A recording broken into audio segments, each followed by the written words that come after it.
जो संभल की कोर्ट ने किया था वो संविधान की हत्या थी। जजों का भी सर्वे हो सकता है? क्यों नहीं हो सकता? हाँ। एक जज देश को लड़वा दे, एक जज के फैसले से देश में खून बहाए, उस जज का क्या करना, उस कोर्ट का क्या करना इस देश को? एक तरह से संविधान के खिलाफ किया, मानवता के खिलाफ फैसला किया था उन्होंने। शुक्र है सुप्रीम कोर्ट ने इसको संभाल लिया। ये जुडिशियल करप्शन का एक उदाहरण है देश के अंदर, इस तरह के हड़बड़ाहट के फैसले, और जिसमें हमारे समाज में भाईचारा बिगड़ता है। तो ये चूक सुप्रीम कोर्ट से हुई है, अदरवाइज मैं फैसले का स्वागत करता हूँ। इस देश के 140 करोड़ लोगों का असली ग्रंथ है इस देश का संविधान। संविधान के हिसाब से देश चलेगा, पूरे देश का भाईचारा खराब कर सकती है, वो काम चंद्रचूड़ ने किया था। नमस्कार, मैं ज्योति यादव और आप देख रहे हैं उल्टा चश्मा यूसी। सुप्रीम कोर्ट ने संभल जामा मस्जिद के मामले में एक बड़ी राहत सुनाई है मुस्लिम पक्ष को। जिस प्रकार से सुप्रीम कोर्ट ने सीधे तौर पर कहा है कि निचली अदालत इस पे फैसला नहीं सुनाएगी, हाई कोर्ट इस पे अब फैसला सुनाएगी, और तमाम सवाल खड़े किए क्या कुछ हुआ इस सुप्रीम कोर्ट में, जिसको आप सीधे तौर पर मेरे पीछे देख सकते हैं। उसी सुप्रीम कोर्ट के पास मैं मौजूद हूँ। बलराज मलिक सुप्रीम कोर्ट के वकील हमारे साथ मौजूद है। सर, क्या कुछ हुआ आज कोर्ट के अंदर? देखिए, आप सुप्रीम कोर्ट के पास नहीं, आप सुप्रीम कोर्ट में मौजूद हो। आज सुप्रीम कोर्ट ने एक पॉजिटिव फैसला दिया है, मगर एक चूक हो गई सुप्रीम कोर्ट से। अगर सुप्रीम कोर्ट और मामले भी इसी तरह के मामले, जैसे राजस्थान का भी मामला सामने आया है, जब कोई मामला एक से ज्यादा स्टेटों में हो जाए तो सुप्रीम कोर्ट को पावर है वो सारे मामले अपने पास बुला ले, मंगा ले और उस पर अपना खुद का फैसला दे। तो ये चूक सुप्रीम कोर्ट से हुई है, अदरवाइज मैं फैसले का स्वागत करता हूँ। सुप्रीम कोर्ट ने सही कहा है, और जिस तरह के हड़बड़ाहट में डिस्ट्रिक्ट कोर्ट के जज ने फैसला दिया था, डिस्ट्रिक्ट कोर्ट ने जो फैसला दिया था, ये कानून की मर्यादा से बाहर था, नेचुरल जस्टिस का उल्लंघन था, असंवैधानिक था। तो इस तरह हड़बड़ाहट में करना ही नहीं चाहिए। ये एक्स पार्टी स्टे हमेशा इमरजेंसी के अंदर होता है, ऐसी कोई इमरजेंसी नहीं थी।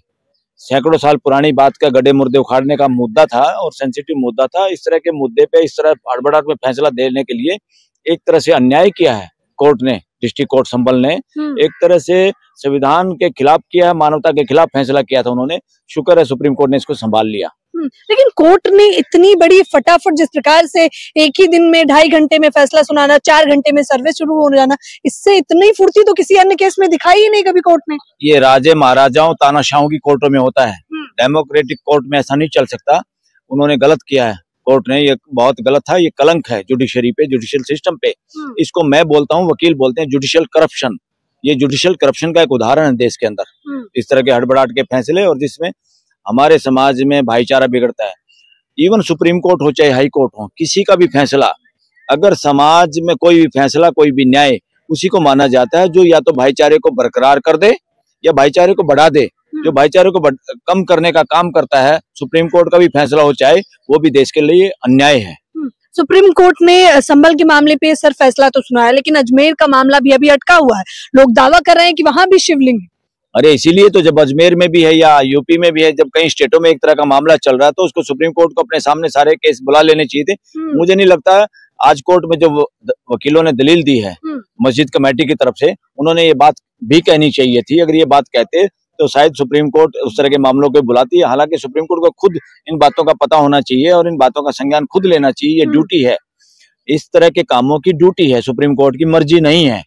तो देश के संविधान के हिसाब से देश चले, क्योंकि हमारा सबसे बड़ा अगर कोई ग्रंथ है, असली ग्रंथ है सबका, चाहे वो हिंदू, मुसलमान, सिख, ईसाई, पारसी, बौद्ध, कोई भी XYZ कोई भी हो, इस देश के 140 करोड़ लोगों का असली ग्रंथ है इस देश का संविधान। संविधान के हिसाब से देश चलेगा, और संविधान के हिसाब से देश चलाने में अगर रिलीजियस ग्रंथ और रिलीजियस लोग या रिलीजन के ठेकेदार आड़े आते हैं तो उनको का भी इलाज होगा। संविधान बड़ा ग्रंथ है इस देश का, संविधान के हिसाब से देश चलेगा, क्योंकि ये ग्रंथ किसी पुराने लोगों ने नहीं लिखा, ये ग्रंथ इसी देश का जिंदा लोगों का लिखा हुआ है। और आज भी इस देश के लोग इसमें परिवर्तन कर सकते हैं, अमेंडमेंट कर सकते हैं। इसलिए असली जीता जागता कोई ग्रंथ मानव जाति का है, देश के 140 करोड़ लोगों का है। तो हमारे इंडिया का कॉन्स्टिट्यूशन है, उसके हिसाब से ही देश चलेगा, उसके हिसाब से ही जुडिशरी को काम करना पड़ेगा। जो संभल की कोर्ट ने किया था वो संविधान की हत्या थी। वो संभल मामले को लेकर और सवाल ये भी है कि 1991 में जो एक्ट था उसका उल्लंघन सीधे तौर पर अब किया जा रहा है। उसके लिए डिस्ट्रिक्ट कोर्ट ने तो इसलिए कर दिया ना, क्योंकि सुप्रीम कोर्ट से हरी झंडी मिल गई। चीफ जस्टिस चंद्रचूड़ ने ये नासमझी की और ये गलत काम किया। उन्होंने पंडोरा बॉक्स खोलने का काम किया। एक भूल, किसी कॉन्स्टिट्यूशनल पोस्ट पे बैठे हुए एक आदमी की भूल पूरे देश का बेड़ा गर्क कर सकती है, पूरे देश को आग लगा सकती है, पूरे देश का भाईचारा खराब कर सकती है। वो काम चंद्रचूड़ ने किया था। अब उस पर फुल स्टॉप लगाने की जरूरत है।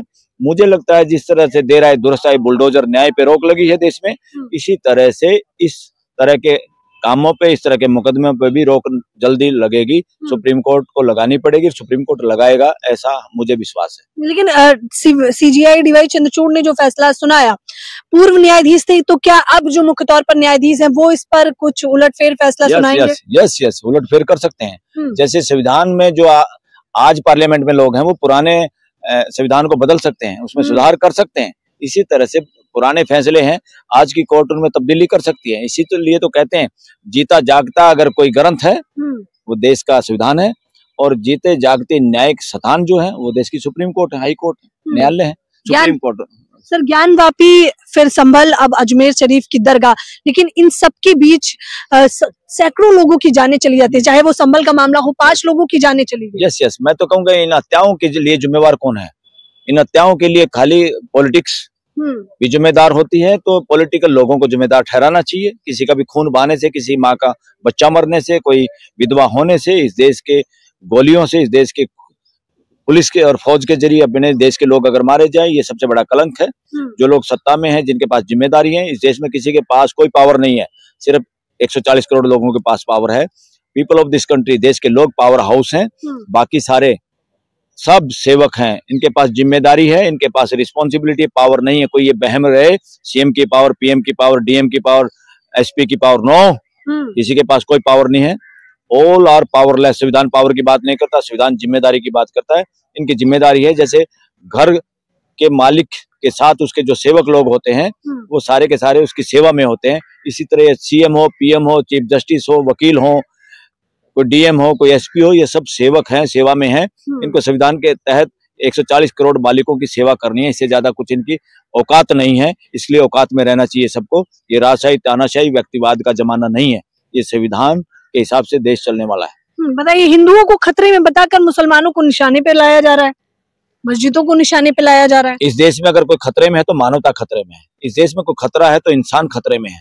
इस देश का कोई भी इंसान, कोई भी नागरिक, सबसे पहले वो इंसान है, पहली पहचान है। हम सब, पूरी मानव जाति एक है, सब इंसान है, और सबकी इज्जत, सबकी कदर, सबका लहू, सबकी जान की बराबर कीमत है। चाहे वो सड़क पे मजबूरी में भीख मांगने वाला आदमी हो, चाहे इस देश का प्रधानमंत्री हो, दोनों की जान की एक ही कीमत है। ज्यादा नहीं है कि प्रधानमंत्री मर गया तो कोई बड़ा काम हो जाएगा और कोई भिखारी सड़क पे मरते रहे तो वो कोई खास बात नहीं है। This is nonsense. डेमोक्रेसी में ऐसा नहीं चलता। इसलिए सारा का सारा जो मामला है इस वक्त देश में, जो लोग सत्ता में बैठे हो, भूलवश उनके दिमाग में खुरापात ही नहीं निकल पा रही। MLA, MP, CM, DM, SP अपने आप को खुदा मान लेते हैं, या कोई जज हो चाहे वकील भी हो। यहाँ कोई ऐसा खुदा नहीं है, यहाँ सिर्फ देश के लोग ही खुदा है, देश की जनता ही खुदा है। और उन्होंने अपना डॉक्यूमेंट, उनका रिलीजियस ग्रंथ कोई है तो इस देश का संविधान है, उसके हिसाब से देश चलता है, उसी के हिसाब से देश चलेगा। और कोर्टों को भी अब सर्वे करना पड़ेगा ऐसे जजों का जो इस तरह के फैसले देते हैं। ये भी सर्वे करने का कि उनसे कौन मिला है, किसके प्रेशर में वो देते हैं। एक तो जजों का भी सर्वे हो सकता है? क्यों नहीं हो सकता?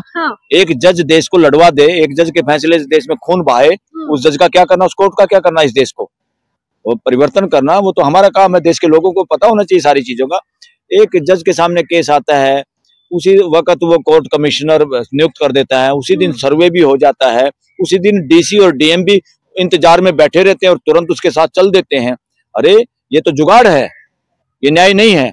इसका मतलब कहीं ना कहीं से संचालित हो रहा था, मुकदमा भी किसी और ने डलवाया है, इससे साबित होता है।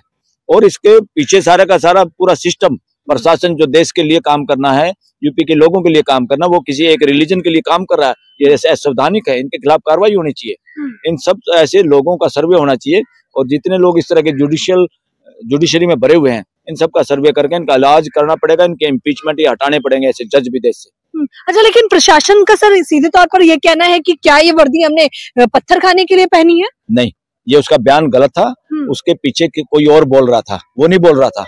उसका कोई पॉलिटिकल आका बोल रहा था, उसको ये नहीं पता पॉलिटिकल आका इस देश की जनता है, इस देश के लोग हैं। कोई चुना हुआ एमएलए, एमपी या कोई सीएम, पीएम आका नहीं है। सब सरकारी कर्मचारियों को देखना चाहिए। जितने सरकारी कर्मचारी आप हो, संविधान के प्रति आपका समर्पण जरूरी है, उतना इस देश के प्राइम मिनिस्टर, चीफ जस्टिस और एडवोकेट का है।